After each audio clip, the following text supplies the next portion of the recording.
Stand up for righteousness. Stand up for justice. Stand up for truth. I truly believe that thoughts are the greatest vehicle to change. We do not care whether the cat is black or white, as long as it can catch mice.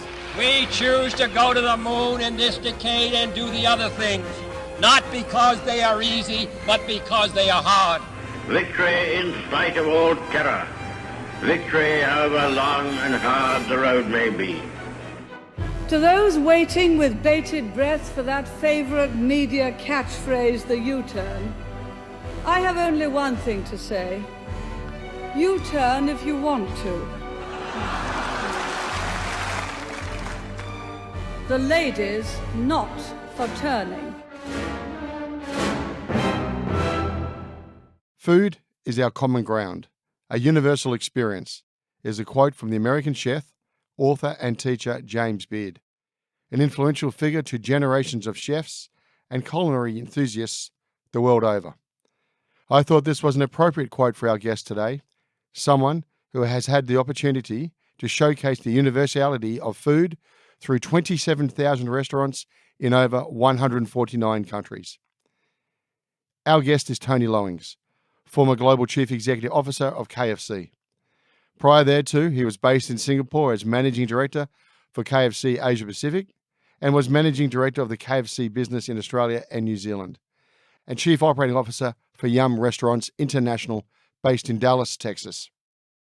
Hello and welcome to another episode of No Limitations, a show where we speak to elite world-class performing men and women and unlock the secrets and influences that have shaped their destinies and that you can apply to your own life.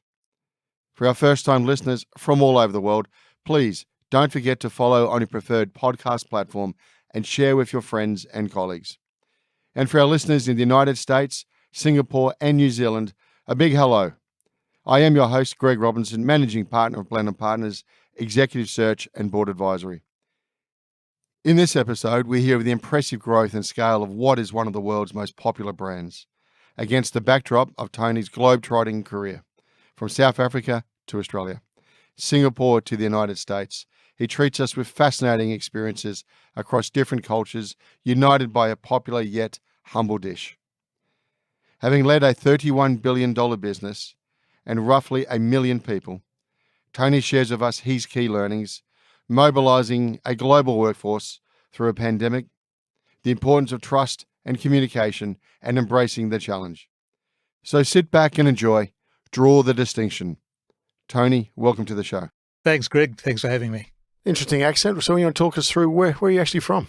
Well, born in South Africa and moved to Australia when I was about 26 years old. So that obviously framed up my childhood and my education and my initial start in business in the South African environment, yeah. How was life in South Africa in those days? You know, it was pretty good. It was idyllic. I grew up, I think, with a lot of Australians can relate to, you know, pretty safe environment, playing in the street, enjoying surfing, playing sport, enjoying life.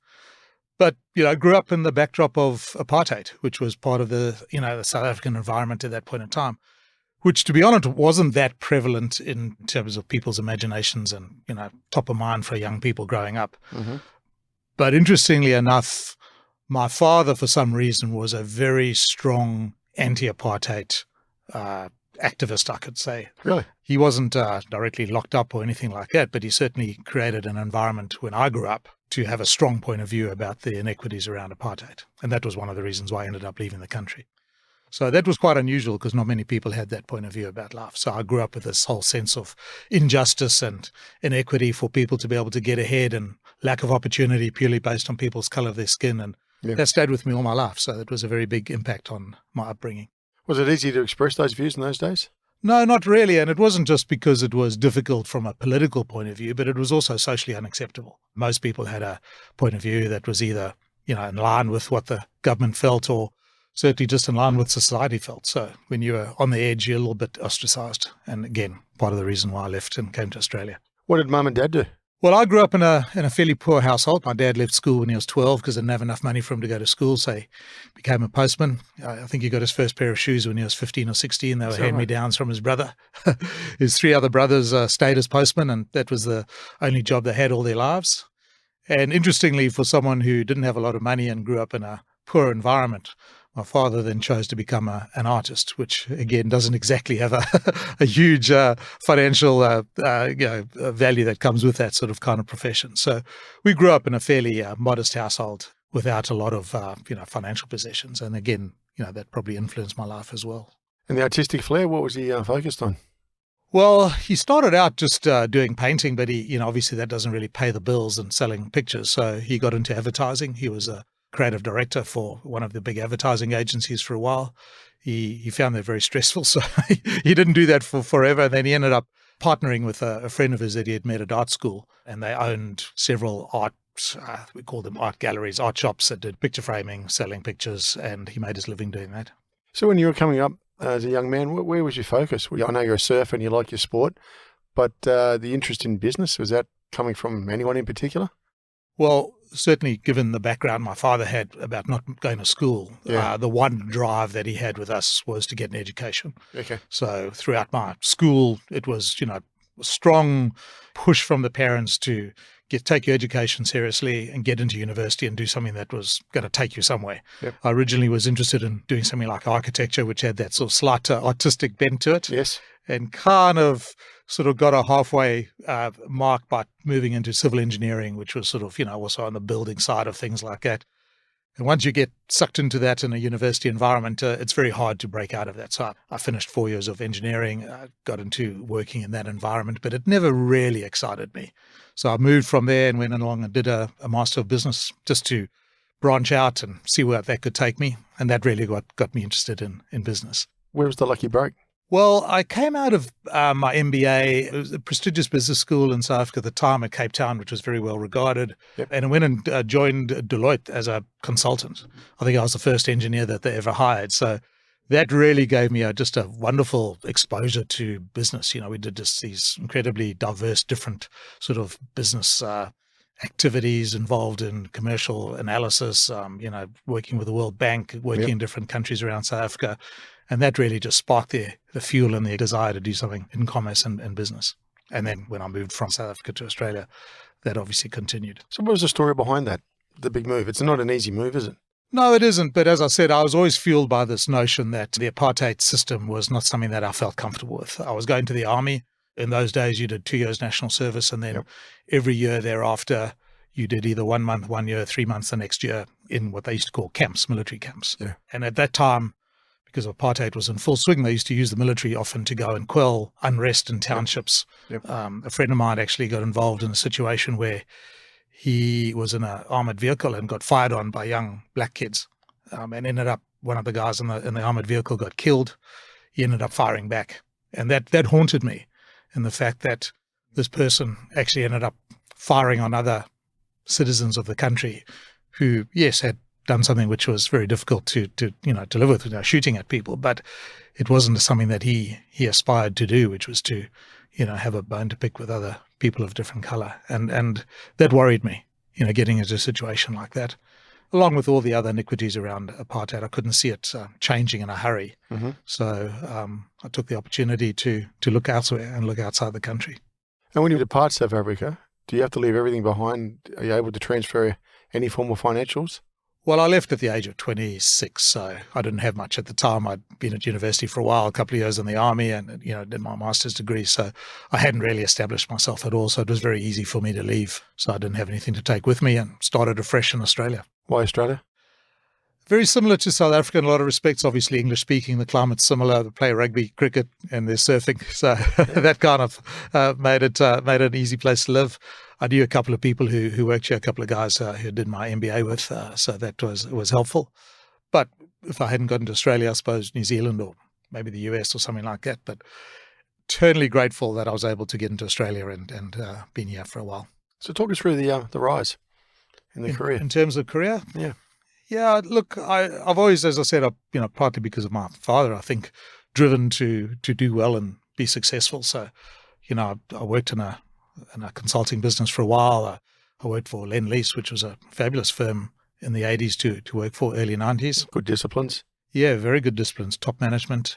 And I think when you get into an environment where there's, good, high-quality individuals around you, it fuels that desire just to constantly be better. I ended up falling into the KFC role. It was, I'd done, as I said, work in the engineering field, worked in Lend-Lease and financial management. A lot of it was individual contributor stuff. So the opportunity to work at KFC just gave me this idea of being able to, practice management of people, leadership around people, which I hadn't really had at all. For the benefit of everybody out of there, talk us through that story, because it is, you're an engineer. Yep. You're on the Lend-Lease, which is a household brand. And how do you make the move from Lend-Lease into that type of industry? It's a bit of a sidestep. Very. It was actually interesting. I was headhunted for the role. Someone phoned me up. I wasn't particularly looking at leaving Lend-Lease, but I was looking for something, adding to my portfolio of my growth, as I said, looking for people management. And just sounded interesting. KFC at the time was owned by PepsiCo. So I joined PepsiCo. Yep. And I joined, PepsiCo had a multitude of, career opportunities besides just the KFC or restaurant brand. So, I saw that as a wonderful stepping stone into just changing my career path into this PepsiCo business. Mm-hmm. So I joined them in a financial role and literally did that for about 6 or 7 months. And someone came to me and said, Tony, why don't you get involved in operations? I think you've got a skill for it. I think you might do well at it. And that was completely out of left field for me, which is to go in and actually run the operations for the KFC business in New South Wales. So I said yes. And it was a bit daunting because I hadn't had a lot of experience in that space before. Mm-hmm. And literally within a couple of months, I absolutely fell in love with it. What's the bug? It's that ability to work in an incredibly fast-paced environment, which I think the fast food sector is. And then secondly, you're working with lots of people who you can really make an impact on. So I think that's probably a little bit of an ego thing maybe, but when you get out of bed every day and there's a whole swathe of people that really rely on the decisions that you make every day, that's going to impact on their daily activities and their potential career, it fills you with a responsibility, but also fills you with a great sense of purpose. It makes you feel excited about what you're doing. It gives you a real meaning to a job, and you can make a difference. It's really, real hands-on stuff. It's not coming out of Lend-Lease where you'd make a decision and 12 months later or 18 months later, you'd see the fruits of that decision. This was real hands-on stuff, making an impact every single day. But you got choice. Why KFC? An interesting history there, interesting brand. No, not really. I mean, it was interesting. KFC is a very strong brand in South Africa, and I remember it when I was living there. It had sort of started out when I was there, but no particular reason. Okay. It was, as I said, partly because it was owned by Pepsi. Yep. It had a sister brand in Pizza Hut. Yes. So it looked as though it had a wide range of opportunity for career advancement. Right. So that was the initial part of it. Good landing pad in that sense to start with. And I assumed that would be with Pepsi more so than I'd be with a restaurant brand. So that wasn't the way it panned out though. Talk us through what the next step was after that, because you obviously got success. So where do you think, why were you spotted so quickly? Look, I think in the fast food industry, there's a bunch of stuff that is a prerequisite to being successful. And, one of the characteristics of people who do make it is to be pretty good at a lot of different things. And if you go through that list of things, each in their own right is actually not that difficult. But to get them all to come together is quite hard. You don't get a lot of people to do it. So you got to be reasonably smart. You've got to have good people skills. You've got to be able to have strategy. But at the same time, you've got to be able to really be able to get into the detail, which obviously my engineering degree and background helped me with. Yep. You've really got to understand consumers and understand how people think, because you've got to put yourself in the shoes of people that are not the same as you and still be able to make judgment calls on that.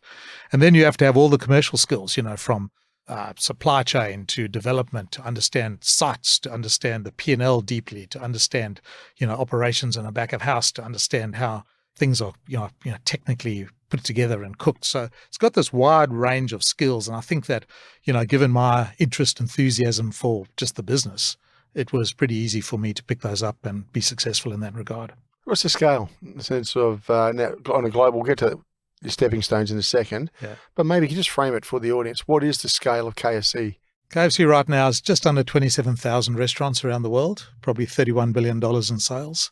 It's the second biggest QSR business that we call, next to McDonald's, and it's growing incredibly rapidly. So we are operating in about 149 countries, I think, at last count, And as I said, it's a license to print money and grow. It's a very, very strong growth model. Why is it growing so much? Partly because it has this unique position around wonderful tasting food. People just love the taste of KFC. And everywhere around the world, it works very well.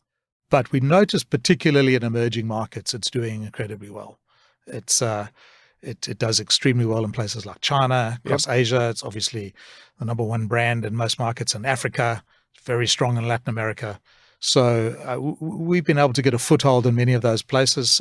Chicken is the protein of choice for a lot of people in places like Asia. People love international brands when they coming out of and moving into the middle class for the first time. So as a lot of the emerging markets are becoming a little bit more affluent and people want to have access to some international branding, food is a natural choice for them. If you go to Latin America, where I worked and ran for a long time, food and family are fundamentals to the society. So as soon as you've got a little bit of money that you can spend as disposable income, what better way of doing it than demonstrating your affluence to the people around you than buying an international brand, getting your family together and feeding them in a KFC restaurant. So for those reasons and many others, it's been incredibly successful and continues to be so. So Tony, how do you make the step from making a move from Lend-Lease to KFC to running New South Wales to running the organisation?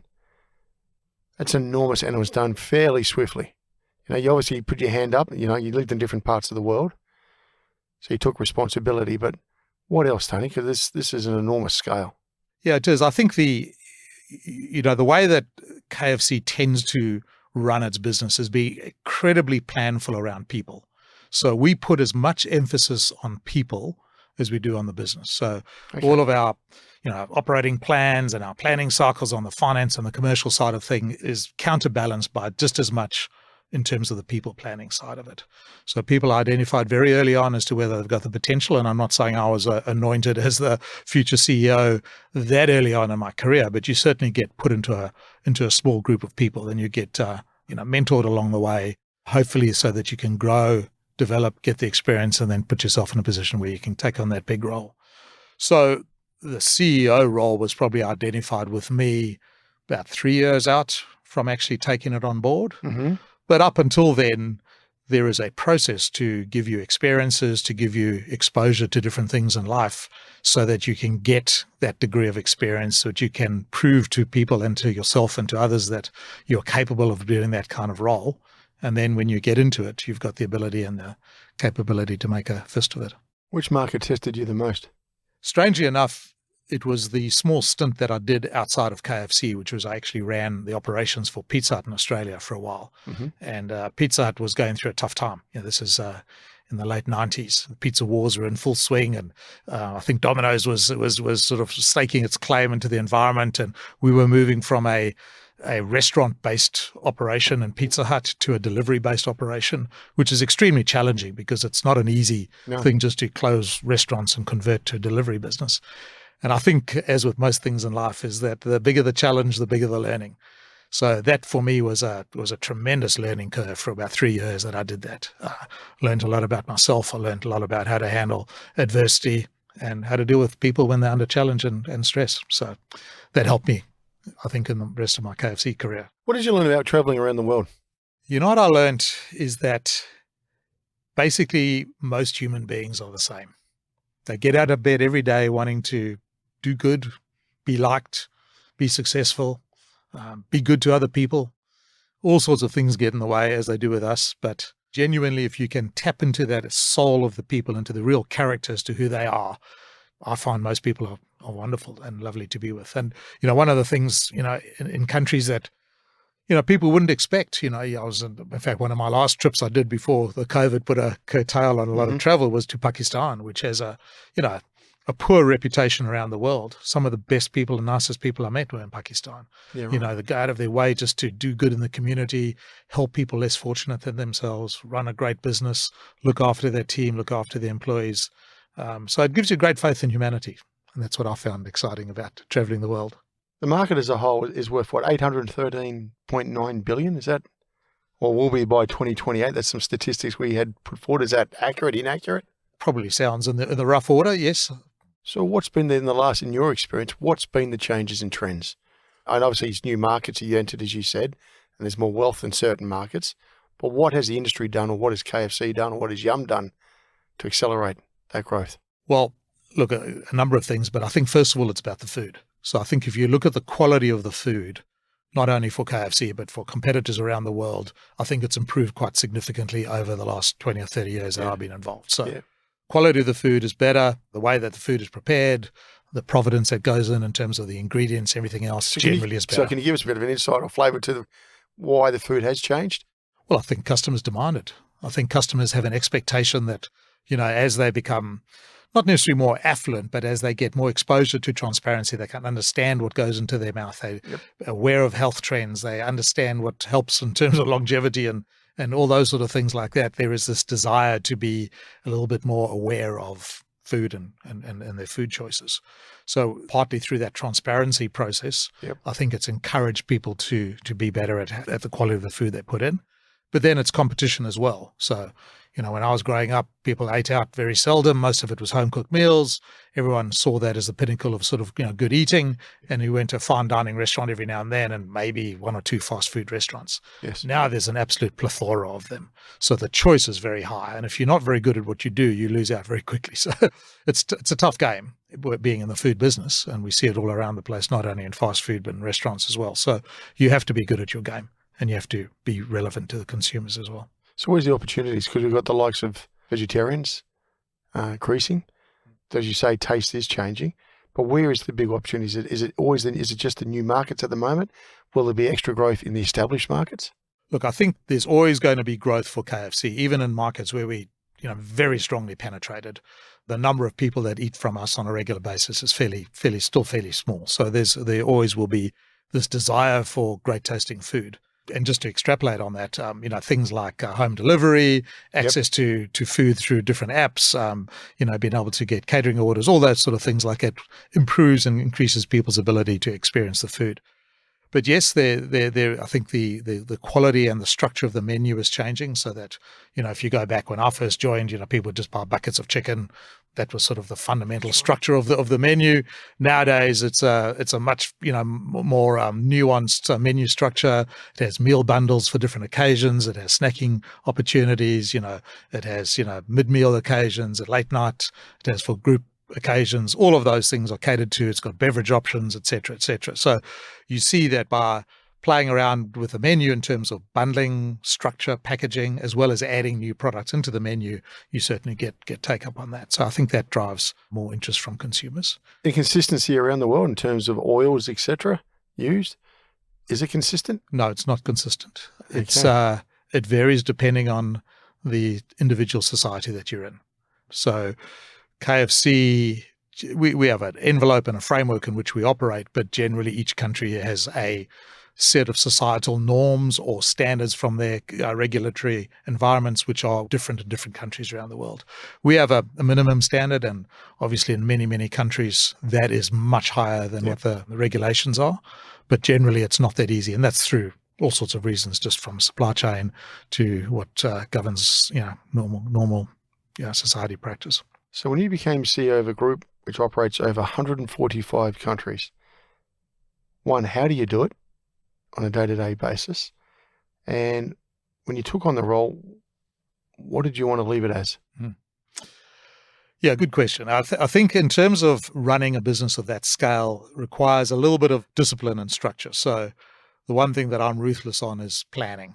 Make sure that I'm planning very well in advance, at least 12 months out, making sure that we've got a rhythm and structure in terms of people engagement so that you can actually get to check in with people and check with people on a structured, regular basis. I think things don't fall through the cracks. So that's from engaging one-on-one meetings to, global meetings with all of my direct reports to big forums and for terms of conferences to the way that you set up conference calls, best practice sharing. And for me, most of it was around travel. So we'd have 19 business units around the world, and I'd travel and visit all of those business units every year. And obviously, a few of them a couple of times a year anyway. So getting that structure around one's calendar, very, very important, and making sure that you've got a discipline around that becomes critical. Otherwise, you can quickly get pulled off in different directions with stuff that happens all the time. So that becomes a component of it. And then your second part of the question, which is when I stepped into the role, what was exciting me? Yeah. And did you want to take the role? I did. I think the last 5 or 6 roles that I'd had in KFC, to some extent, I was assumed that I'd be in those roles for a long period of time. I loved all of them. I didn't have a particular ambition to take another step forward, and always got tapped on the shoulder for another role quicker than I anticipated. But I always said yes. I always said yes to the next opportunity. And I think that helped me along the way. And I certainly, when I moved into the CEO role, I think I was ready. I was experienced. I had all the right, credentials to make a fist of it. And I think I was comfortable to do it.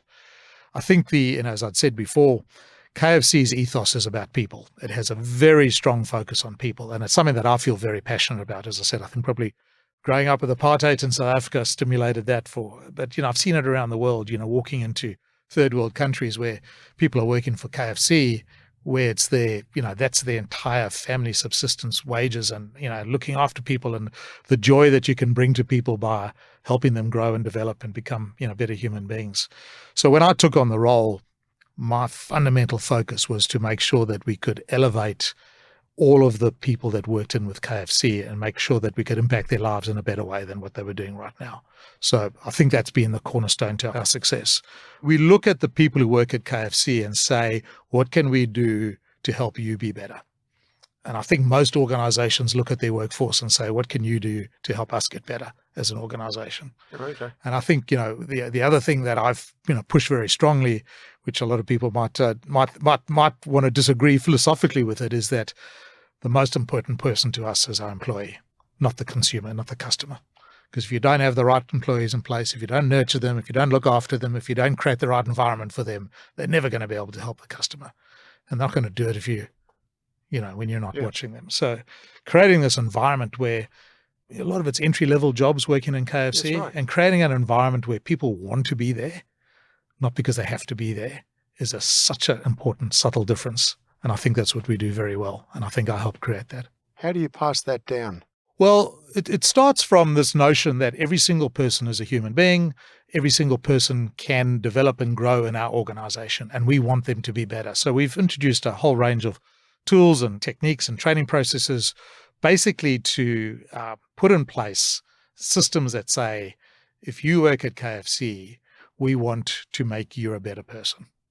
And, I'll give you an example. In Australia, we have a lot of young people who join us, working at school or at university, and we know that they're not going to stay with us forever. No. We know they're going to be there for a year or 2, 3, 4 max, and then move on to something else. And our philosophy is we just want them to be better at what they do. We want them to be a better doctor or nurse or dentist or teacher or plumber or mechanic or whatever it is, because of the few years that they spent at KFC. And in fact, we've got programs that specifically mentor young people who come into our restaurants to help them on their next stage of their career beyond KFC. And I think that in itself, and that's just one example from many countries around the world, what that does is it makes people feel as though that where they're working isn't just a job. It's something that's actually helping them progress themselves in a way that's going to make them better human beings. And, particularly whilst the career part of it is good, the other piece that we put a lot of emphasis on is making people better husbands and wives and fathers and sons and daughters. So make them better contributing members of society. And we think that that's something that we do particularly well. So when you got the role, you sat back and thought, okay, how long did you give yourself a timeline? In terms of how long I was going to stay in the role for? I did to some extent. I would say that the last 2 years of COVID sort of probably accelerated that slightly. Yep. But it was in that sort of zone, 4 or 5 years. Yeah. Okay, and that's the optimum, you think?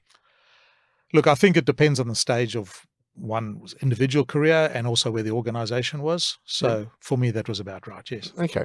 So no regrets from that point of view. Okay, so looking at a couple of predecessors beforehand, you've had exposure to. I understand what you're talking about a minute ago. But was there much you were going to change? Because you're the tough gig. You're coming up and everybody knows you. So how do I follow my peer? That's not easy. I've been working with you, and maybe I missed out getting that gig, or maybe I'm competing with you along the way. So am I going to survive when you get the CEO role? What do you do to secure what you want to achieve? Well, I think it depends on how you craft and carve out your leadership position. Yes, it does. And I think there are certain people who are ego-driven in the way that they manage those particular career choices. It's all about them, and it's all about what they're going to do to show that they've made their mark. I think in our organization, and certainly my style has been about trying to better unlock the potential of people around me. And I think I put a lot of effort on trying to collaborate with people so that everyone individually could be more successful as human beings in their own right, and they could translate that and cascade that down through the organization so that as a whole, we all collectively were better a few years down the track. That's what I aspired to. That's what I wanted to do. And I think we did. Now, that's almost irrespective of what anyone else has done before you. If you just continue to push that harder and bigger and better, you will be more successful. And so I think that it's less about what did you do, it's how you did it, you know. So I think, of course, if I go back over the last 3 or 4 years that I've been in that CEO role, we had some incredible financial results, you know, some of the best results we've ever had. Yes. Those are not the ones that stick with me. It's seeing the quality of the people that we've got come through. It's seeing the success that we had at, junior ranks around the world. It's seeing the development of human beings, seeing the better leadership that we've got in place, and seeing that we actually set up for the next decade in a better place than when I first came in. With such a strong model and strong DNA and culture, are you allowed to really stretch the envelope in that sense as the CEO? I think there's always going to be some boundaries.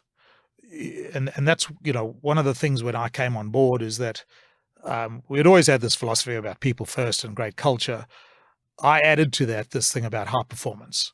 Okay, so go on. What's that? Because that's, I understand people first and high culture. Because if you cannot deliver on the results, then that's when you get very exposed. And that's when you lose the license to put effort around people. Okay, so how do you address that? How did you bring that up and say, I want to question what high performance means? So what we did is we actually, we always used to have this notion of people first and great culture, and we made it into high performance culture with people first. So we built that into the vernacular. And then the way we looked at it was that fundamentally the way that you get high performance is that you empower people and you have the ability to motivate people to be better than what they are right now and to achieve things they didn't think were possible. And if you can create that environment, one, you make people feel better about themselves, you make them feel excited about the future, and secondly, you get better results. So it's a virtuous circle. And I think the way it works is, it sounds pretty simple, but it's complicated, is that when you have people who can work together in a collaborative way, genuinely collaborative way, you can achieve wonderful things. What normally happens is that people tend to vie for attention. Who's got the best idea?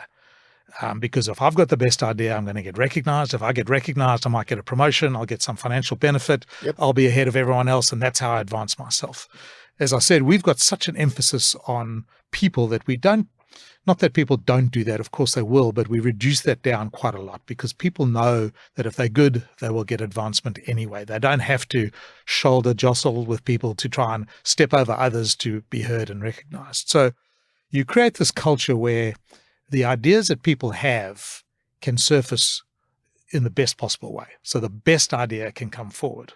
What I've found in a lot of organizations, it's not the best idea that comes forward. It's the person who's either got the loudest voice, who's got the biggest charisma, or has the attention of the boss, or whatever it might be.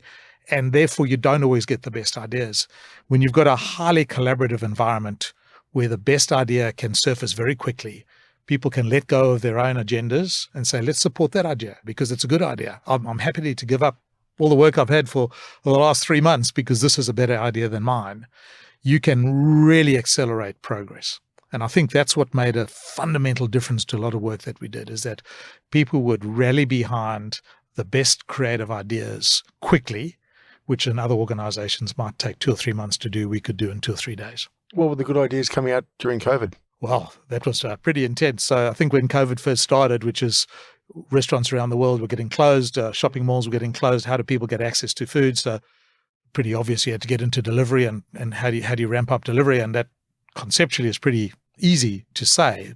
It's very hard to do. So getting creative around how do you employ delivery drivers? How do you put in place digital systems to make that happen? How do you get something to scale up across 149 countries very quickly? All of those things logistically and, planful wise is complicated. So some of those things. How do you give people a sense of trust when they're worried about food that might be handled and touched by people. Yep. And, could Absolutely. transmit stuff. How do you build that trust with people and make them, feel comfortable about buying from you?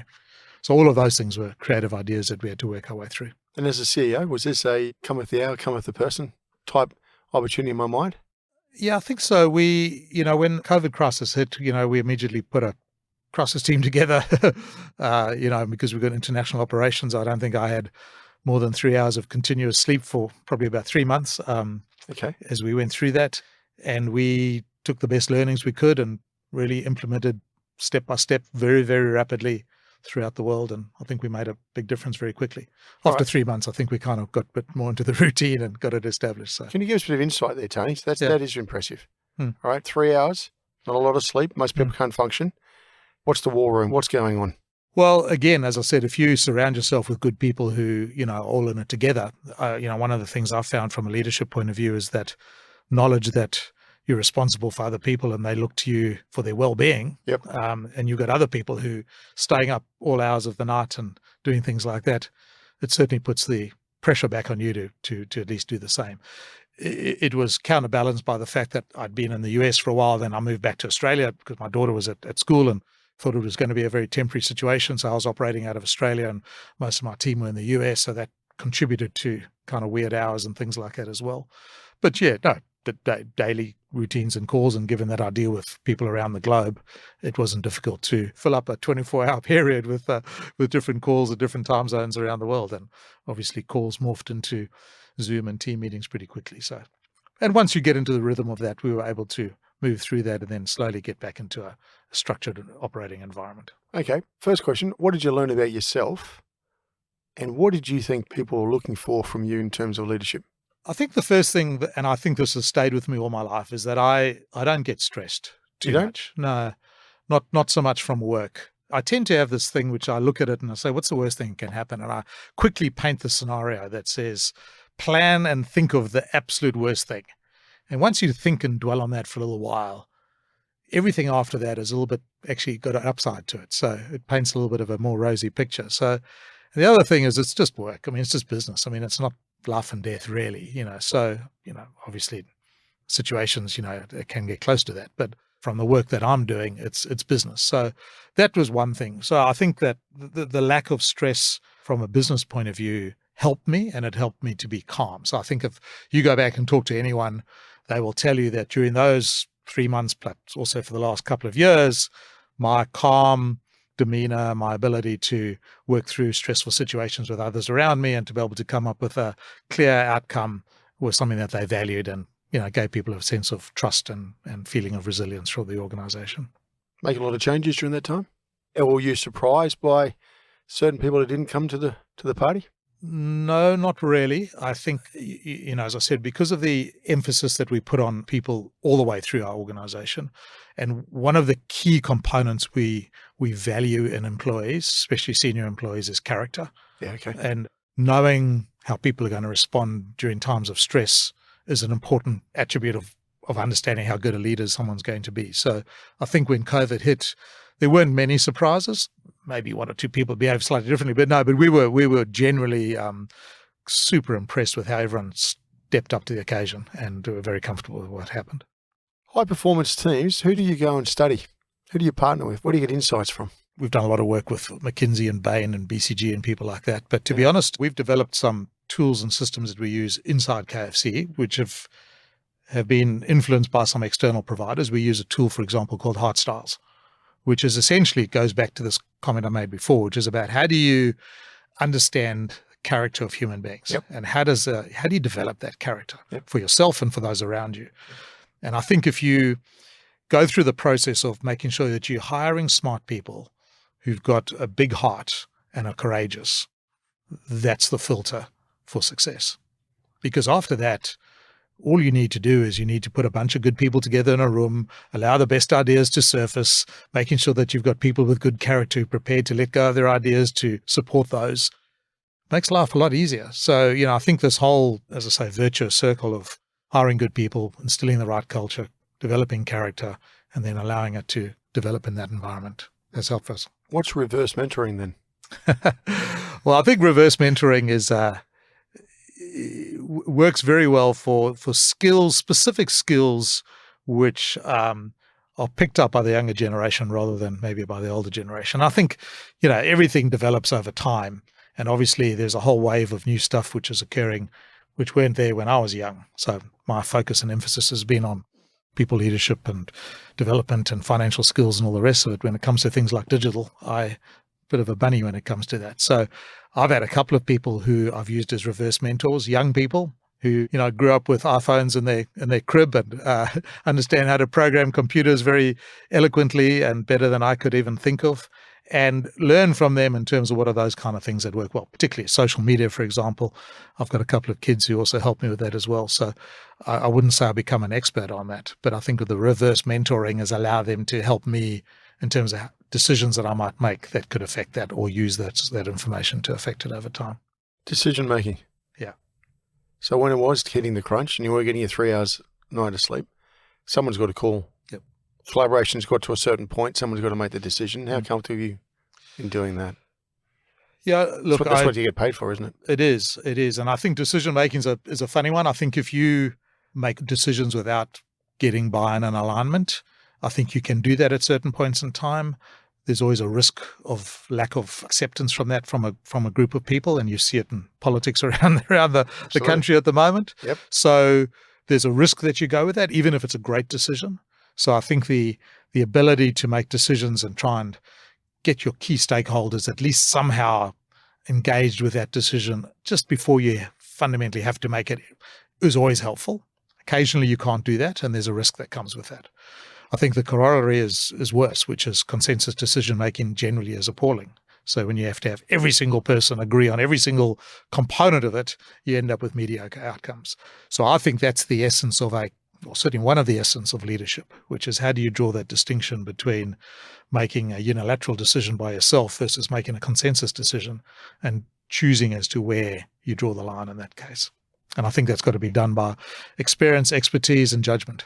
You talked about character, courage, and big heart. All right. How do you go about identifying these people? When do you really test them during their career? And when did you think you were really tested early days in your career? Yeah, look, it's a tough one. I think everyone genuinely thinks that they're a good judge of character. You go around the room, there's no one someone who's going to say, "Oh, yeah, I'm terrible at that." Everyone thinks they're good. So, during an interview process, when we hire people, we would have recruitment agents who kind of knew what we were looking for, so they would screen people. And then normally we would, have, 6 or 7 people interview individuals as they come through, and we'd triangulate on that to try and get the best outcome on that. We've tried all sorts of scientific methods on checking with people as to how they're going to behave and all the rest of it, and we haven't found anything that's really worked very well. There's that old adage that when you interview someone that you normally can tell within the first 2 minutes as to whether you think they're good or not. Gut instinct. Yeah, and I think that's been debunked. They say it's 30 seconds. Exactly. and to some extent that's true. So when I interview people, I would purely be looking for whatever you want to call it, cultural fit. Is this person someone who's going to relate to other people? Are they going to fit in? Is it someone you can trust? Is that someone you want to, go to war with and feel confident that you're going to have someone who's capable and going to operate with you? So I think those things are judgment calls. And, I think that over 27 years, you get used to making those calls. Sometimes you get it wrong, but I think more often we got it right. And I think that was one of the skills about KFC, is that we got better and better and better about hiring good people. And you hire good people who fit in, then you perpetuate the cycle that you want. So we wouldn't have a lot of people that we would let go, but we would every now and then. One of the challenges we get as a search firm is to find people who, just to your point, who fit in. But do you always want people who fit in? Because how then are you really challenged to think differently? I think sometimes that it's an easy place when you put people in who come from that same type of backgrounds. But you start that also can be the beginning of an end as well. Absolutely. I think that's a great question. We get asked this all the time, which is, so I think that and again, this comes back to that balance, which is what you want is you want people who can collaborate effectively, who can allow ideas to surface, who can engage with others, who can motivate people around them, who can inspire the people to follow them when they come up with good things. But you don't want people who've got all the same point of view about things. And again, when we operate across 149 countries, we see people from all walks of life, and we see people from cultures who operate very differently to the way that I do. And you're seeing it in the world today in terms of trying to build diverse teams and build, more people of color, more female leaders in place. And everyone has a slightly different way of operating. And I think we've embraced that pretty well. So we challenge ourselves to constantly add diversity in our group, and not just in terms of what people look like, but in diversity of thinking, diversity of background. But at the same time, we got to have people who can get on well with other people. I think that's a sort of a common. You've got to have people of good character. Yep. You've got to have people who are truthful, who are courageous, who have got big hearts. I think that's the constant norm. Because if you don't, whilst they might be different and therefore they might add a different perspective on it, they can be very disruptive to the organization in terms of being able to do the things that you really want to achieve over time. What's the edge, Tony? Is it creativity? And how do you position yourself that you can see 3-5 years over the hill? Because your competitors are coming for you day in, day out. I think it's about having a good strategy, and that's a hackneyed word, isn't it? It's about really trying to understand where the consumer is heading. That's a tough one because, we employ people, as I said, consulting groups and various different organizations to try and give us a perspective about where people are heading. And, more often than not, they're wrong in terms of what that's going to look like 5 or 10 years from now. Yes. But I think what you have to do is you have to be able to create an organization that's flexible and nimble. And when you've got $31 billion of sales globally across 149 countries, it's pretty hard to be nimble and flexible. Absolutely. So you've got to drive very hard so that you can actually accommodate, adapt, and change to circumstances relatively quickly. You'll never do it as quickly as a guy who's got, 10 restaurants and running them by himself. But, I think we've proven that we're quite good at that. We have this model, which I think is kind of unique for the size of business that we have, very decentralized. So decision-making is very cascaded down into the local markets, the general managers of the business units around the world. Is it franchises? What percentage is franchise versus owned? It's very highly franchised, but the decision-making is still made by a lot of the Yum employees. So we've got 19 business units around the world which have staffed and run by the Yum employees who would work for myself. And they would be calling the shots, making the main decisions. And, we would put a lot of emphasis on allowing them autonomy to do that. And then the only way you do that is if you've got people that you genuinely can trust and feel comfortable with. And that's why big emphasis on people. But if you've got people like that, and then you can call on them to make changes and decisions quickly, it helps. Because if you try and do everything from the top, you can get very, very caught up in the quagmire and take forever to make change. Technology. Yep. Would you say you needed a bit of training on that at one stage?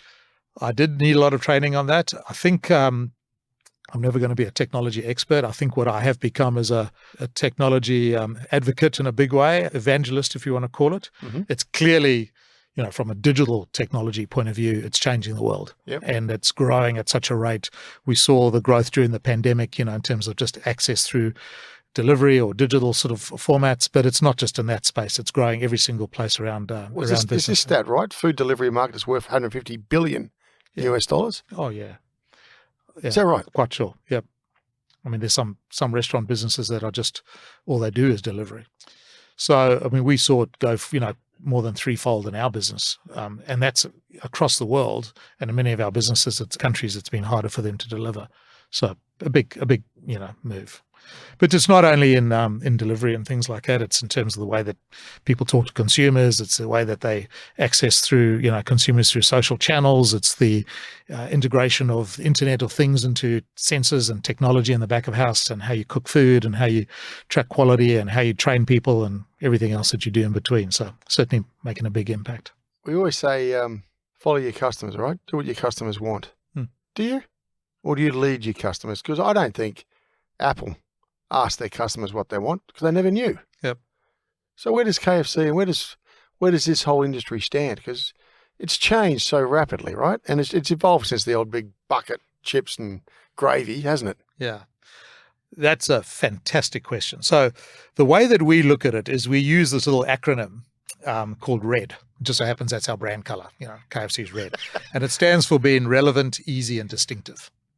And I think the two components or the juxtaposition between those two, as you said, is one is about relevance and the other one is about distinction.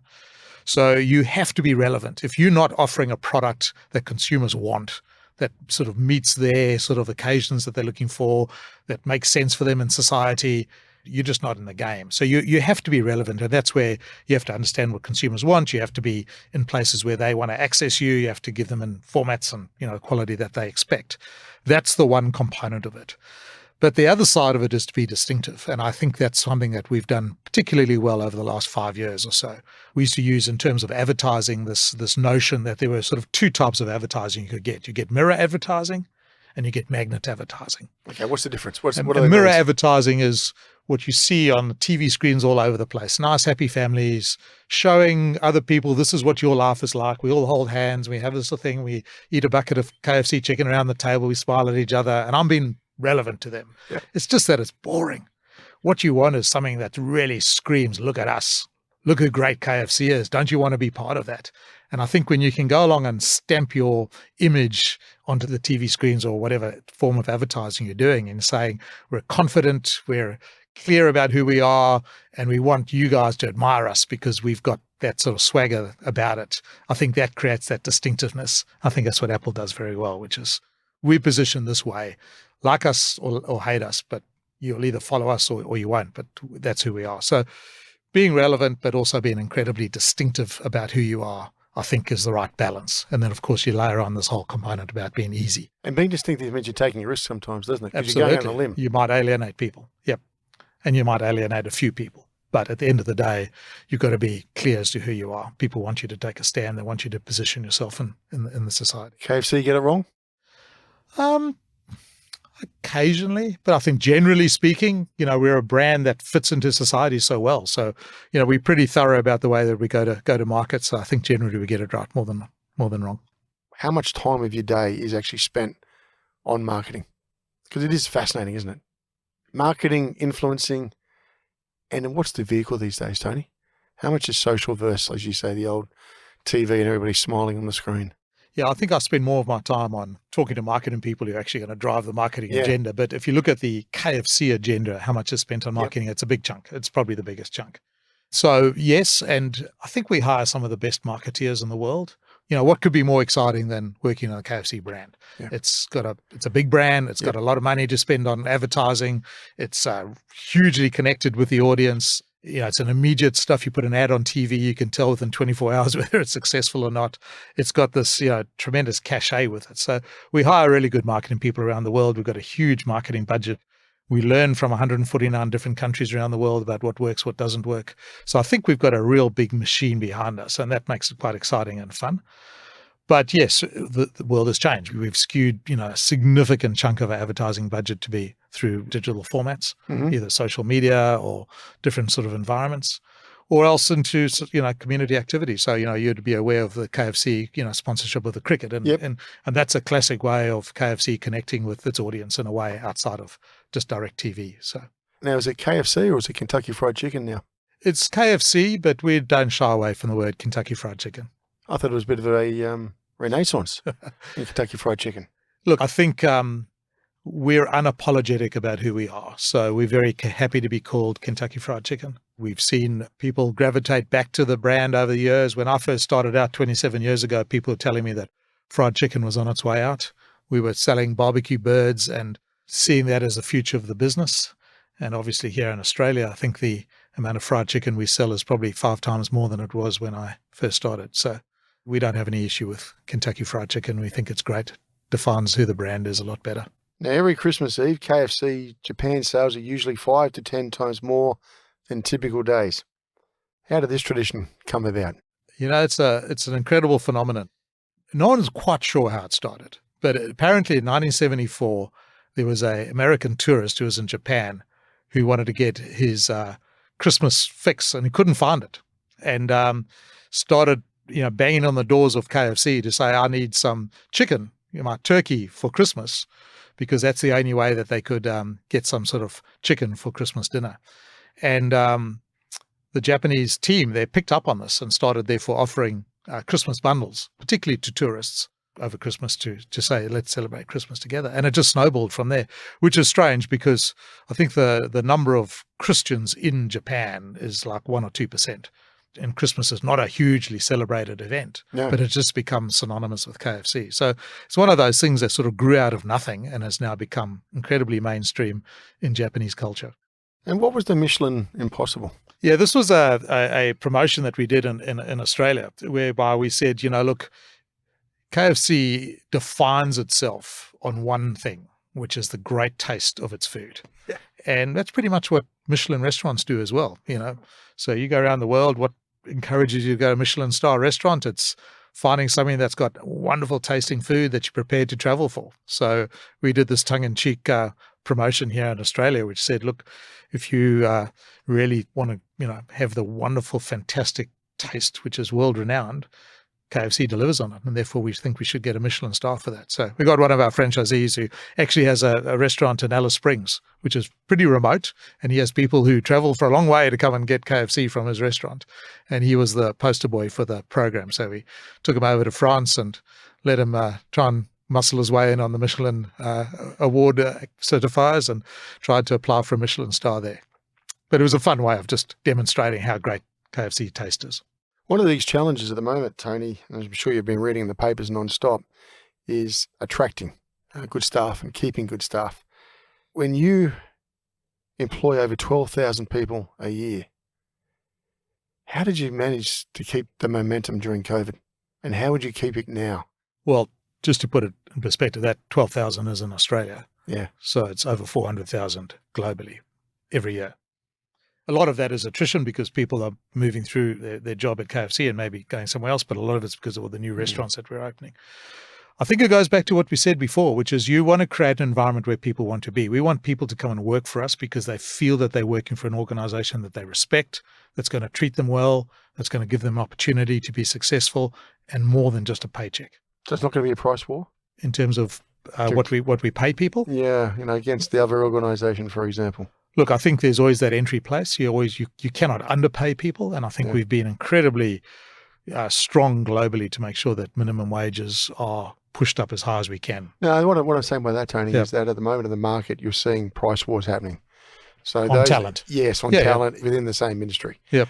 So if I was going to look at your industry, people have got choice, sure, as you say, but you've got such a brand, etc. I want to come and work with you. So you don't think you see yourselves going into a price war to attract that level? Not really. I mean, you always have to pay fairly. I mean, if you're out of the ballpark in terms of, compensation, you pay the struggle. price. But, I think what we offer people, as I said, I think we offer them an incredibly, there are very few people who leave KFC because they don't like working there. There's almost no one. People love working at KFC. And then secondly, we give them an environment where they can really grow, flourish, and develop themselves as human beings. And then they have a great opportunity to advance their career. So I think what we sell to people is this opportunity because we're growing rapidly around the world and people can advance careers and they really can reach, new heights that they hadn't been able to in the past or they couldn't in other organizations. And I think that's what we offer them. So where do you actually see the total market in the next 5 to 10 years? You're talking about Australia or globally? Globally. Yeah, look, I think it's going to continue to grow. I think more and more people get time poor. Fast food delivers great tasting food, convenient price, easy, quick, convenient. I think we'll see more of that. I do think that the competition's hotting up. In other words, you can't just be a fly-by-nighter offering sort of average product. You have to have a pretty good offering these days. So I think the competition's tight, and I think KFC plays well into that. I think we're constantly improving the quality of our food. So I think from where we were 20 years ago to where we are today, the quality of the food is better. I think the value is incredibly good. And then, as I said, we add on to that the ease and convenience that we're providing. I think we'll just see it continue to grow. And that's, go back to this thing about delivery. Yes. That's continuing to grow, as people understand what the convenience is. You see it with internet banking, we see it with home delivery of groceries, and we see it home delivery of food. It's just gone through the roof. Whether it comes back a little bit more as COVID eases off, maybe, but I think people have got the bug about how easy it is to get food delivered, and I think we'll see more of that in the future. So as a leader on a global playing field, are you impressed by what you're seeing from our political leaders? Not particularly. I think, unfortunately, politics has become such a, political situation to be in, where, all they're doing is trying to get re-elected, which is understandable. But because of the way that social media has managed the political landscape, I think that decision-making has been quite weak. Yeah. And I think that long-term future for not only Australia, but for many countries around the world has been left a little bit behind as people make short-term decisions that's going to get them re-elected. I think we saw that obviously in the US, and we've seen that in many countries around the world. So I don't feel particularly excited about the leadership, but I understand why it is what it is. And maybe it's more of a function of society as opposed to it is about the individuals in power. Do you think business is being strong enough in expressing their views? No. And I think that if you look at consumers, people in society, I think the trust that they have in government has been eroded over a period of time. Yep. I think more people actually trust the companies that they work for now than they do other institutions. And I do think they're looking for leaders to step up and take a stand and have a point of view about what we should be doing in society. So I think we need to do more of that.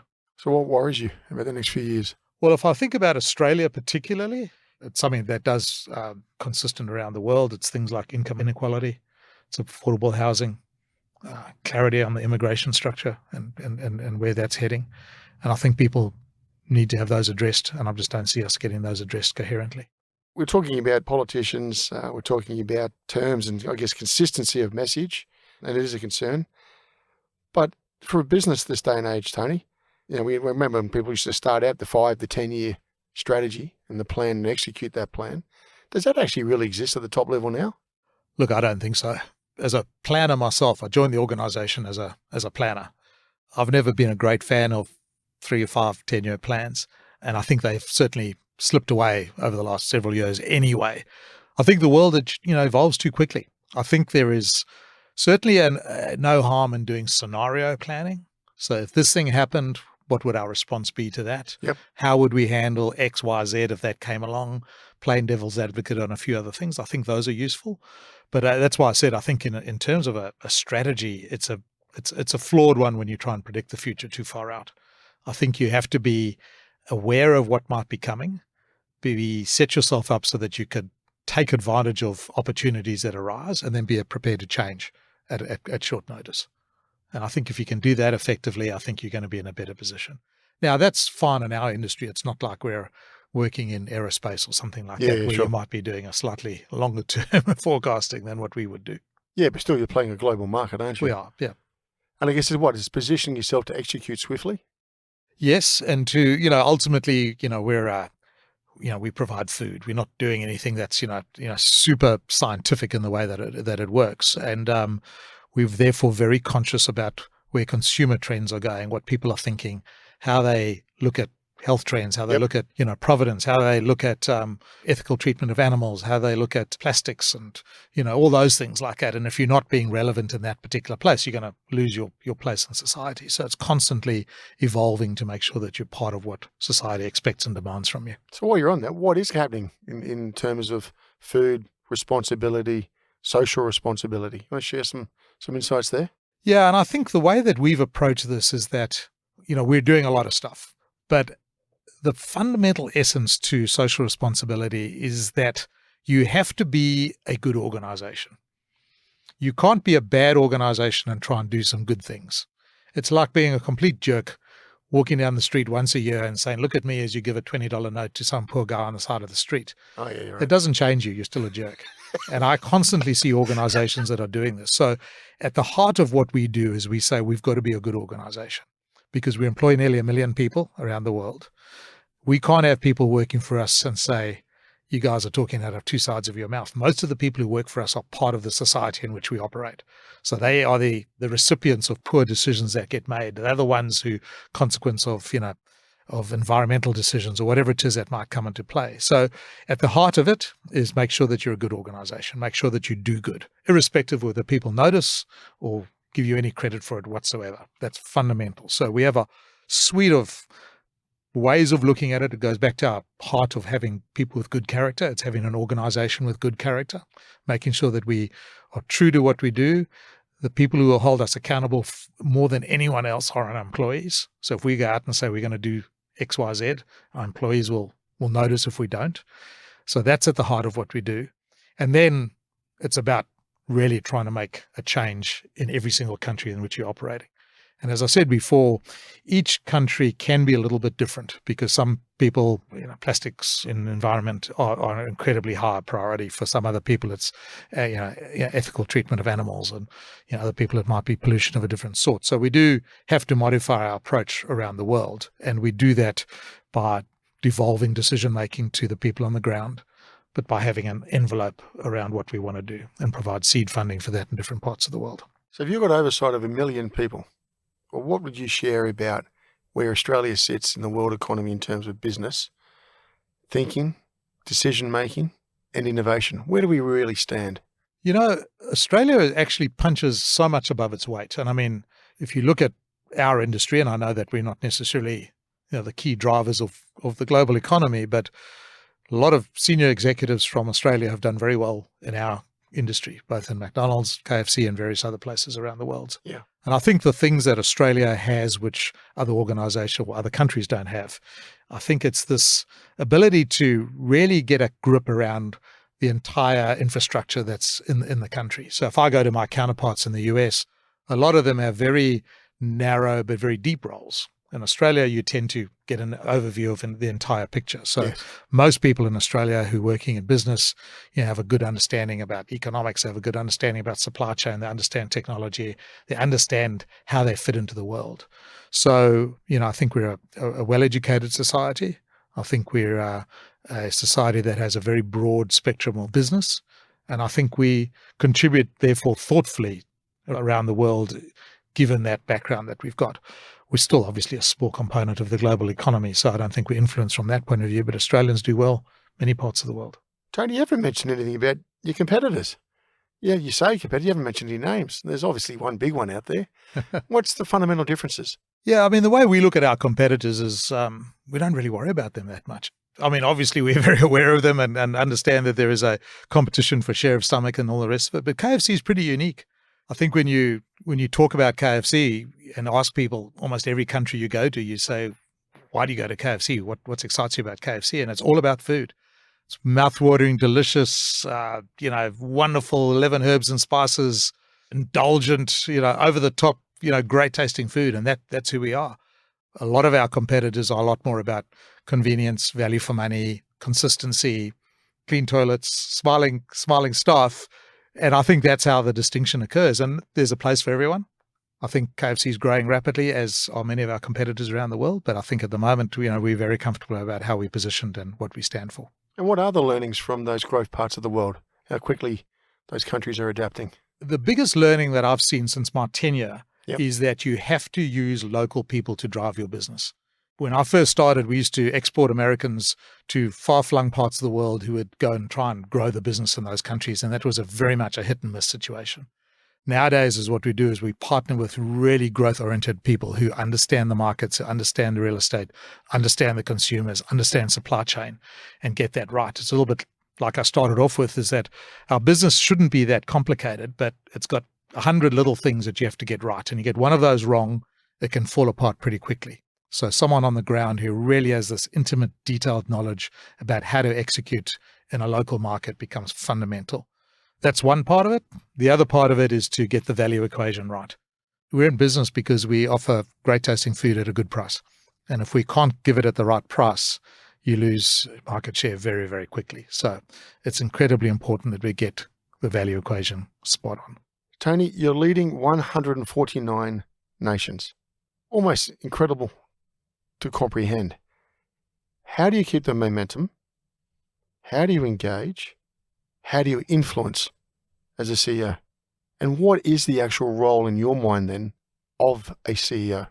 That's a complex question, and I'll answer with one simple component of it, is that I think that my job as CEO has been to support people to be better at what they do. So I see myself as a hugely glorified cheerleader, finding what are those sparks that are going to make people get more excited when they get out of bed every day to achieve wonderful things. And that requires a whole range of things, which is knowing people and knowing what excites them and motivates them. It's about recognizing those people for the things that they've done, which are going to drive the business further into the future, and therefore encourage them to do more of it without directing without controlling, but allowing them to flourish and blossom in their own right.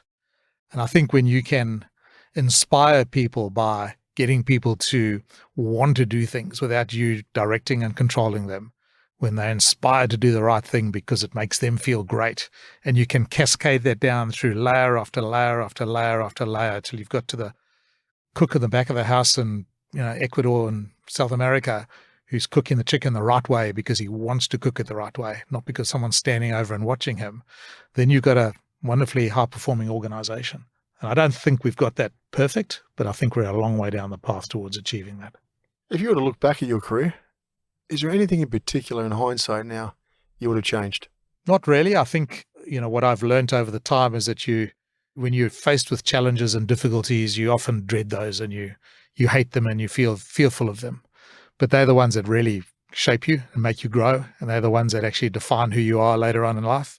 So I think that as I look back on some of the tough situations that I had to go through, I think I would have probably embraced them a little bit more enthusiastically and sort of learn to learn from them better than just try and avoid them.